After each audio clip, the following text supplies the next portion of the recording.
ಎಲ್ಲರಿಗೂ ನಮಸ್ಕಾರ. ನಮ್ಮ ವಿಶ್ವವಿದ್ಯಾನಿಲಯದ 12ನೇ ಘಟಿಕೋತ್ಸವ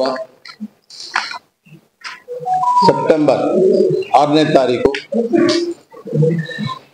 12:30 ನಮ್ಮ ರಾಜ್ಯದ ಘನವತ್ತ ರಾಜ್ಯಪಾಲರಾದ ತಾವರ್ ಚಂದ್ ಗೆಹ್ಲೋಟ್ ಅವರು ನಡೆಸಿಕೊಡ್ತಾ ಇದ್ದಾರೆ.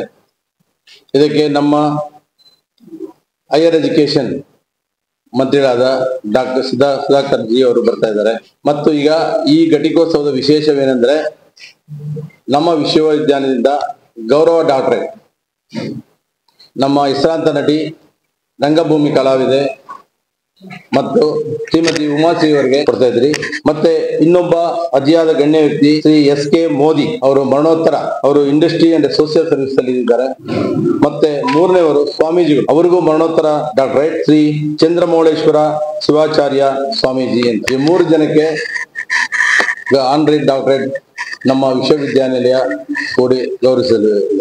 ಮತ್ತೆ ನಮಗೆ ನಿಮ್ಮೆಲ್ಲ ಸಹಕಾರ ಬಹಳ ಬೇಕಾಗಿದೆ. ಈ ವಿಶ್ವವಿದ್ಯಾನಿಲಯದಲ್ಲಿ ಈ ನಡೀತಕ್ಕಂಥ ಈ ಹಬ್ಬವನ್ನು ಏನ್ ನಡೀತಾ ಇದೆ ಅದನ್ನ ತಮ್ಮ ಸಹಕಾರದಿಂದ ಸ್ವಲ್ಪ ಹೆಚ್ಚಾಗಿ ಪಬ್ಲಿಸಿಟಿ ಕೊಟ್ಟು ಈ ವಿಶ್ವವಿದ್ಯಾನಿಲಯ ಮುಂದೆ ಇನ್ನೂ ದೊಡ್ಡದಾಗಿ ಬೆಳೆಯಬೇಕು ಅಂತ ತಾವುಗಳೆಲ್ಲ ನಮಗೆ ಸಹಕರಿಸಬೇಕಂತ ನಿಮ್ಮಲ್ಲಿ ಕಳಕಳಿಯ ಮನವಿಯನ್ನು ಮಾಡ್ಕೊಳ್ತೀನಿ. ನಾಳೆಯ ದಿನ ಘಟಿಕೋತ್ಸವ 12:30 ಪ್ರಾರಂಭವಾಗುತ್ತದೆ. ಅಧ್ಯಕ್ಷತೆಯನ್ನ ಗೌರವಾನ್ವಿತ ರಾಜ್ಯಪಾಲರು ವಹಿಸಲಿದ್ದಾರೆ.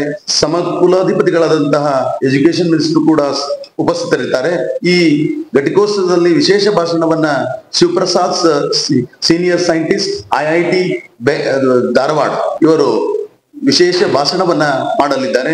ಈ ಘಟಿಕೋತ್ಸವದಲ್ಲಿ 42 ವಿದ್ಯಾರ್ಥಿಗಳು ಸ್ನಾತಕ ಮತ್ತು ಸ್ನಾತಕೋತ್ತರ 53 ಚಿನ್ನದ ಪದಕಗಳನ್ನ ನಾಳೆಯ ದಿನದಂದು ಗೌರವಾನ್ವಿತ ರಾಜ್ಯಪಾಲರಿಂದ ಪಡೆಯಲಿದ್ದಾರೆ. 42 ವಿದ್ಯಾರ್ಥಿಗಳು 53 ಗೋಲ್ಡ್ ಮೆಡಲ್ಸ್, ಬಂಗಾರದ ಪದಕಗಳನ್ನ ಪಡೆಯಲಿದ್ದಾರೆ. 42 ವಿದ್ಯಾರ್ಥಿಗಳು ಸ್ಟೇಜ್ ಮೇಲೆ ಹೋಗಿ ಗೌರವಾನ್ವಿತ ರಾಜ್ಯಪಾಲರಿಂದ ಪಡೆಯಲಿದ್ದಾರೆ. ಹಾಗೆಯೇ ಹಿಂದೆ ನಾಳೆಯ ಕಾರ್ಯಕ್ರಮದಲ್ಲಿ 36 PhD ವಿದ್ಯಾರ್ಥಿಗಳು ತಮ್ಮ PhD ಡಿಗ್ರಿಯನ್ನ ಗೌರವಾನ್ವಿತ ರಾಜ್ಯಪಾಲರಿಂದ ನಾಳೆಯ ದಿನದಂದು ಪಡೆಯಲಿದ್ದಾರೆ. ಒಟ್ಟು ಸ್ನಾತಕ UG ಅರ್ಹರಾದ ವಿದ್ಯಾರ್ಥಿಗಳ ಸಂಖ್ಯೆ 13,339. UG ಅರ್ಹರಾದ ವಿದ್ಯಾರ್ಥಿಗಳು 13,339. ಸ್ನಾತಕೋತ್ತರ 1,733. PhD ಅರ್ಹರಾದವರು 56 ಸಂಶೋಧನಾ ವಿದ್ಯಾರ್ಥಿಗಳು. ಅದರಲ್ಲಿ 56 ವಿದ್ಯಾರ್ಥಿಗಳಲ್ಲಿ ನಾಳೆಯ ದಿನದಂದು 36 PhD ವಿದ್ಯಾರ್ಥಿಗಳು ಗೌರವಾನ್ವಿತ ರಾಜ್ಯಪಾಲರಿಂದ ಡಿಗ್ರಿಯನ್ನು ಪಡೆಯಲಿದ್ದಾರೆ. ಬಳ್ಳಾರಿಯ ನಿರಂತರ ಸುದ್ದಿಗಾಗಿ ಬಳ್ಳಾರಿ ಬೆಳಗಾಯಿತು ಚಾನೆಲ್ನ ಸಬ್ಸ್ಕ್ರೈಬ್ ಮಾಡಿ ಹಾಗೂ ಬೆಲ್ ಐಕಾನ್ ಒತ್ತಿ.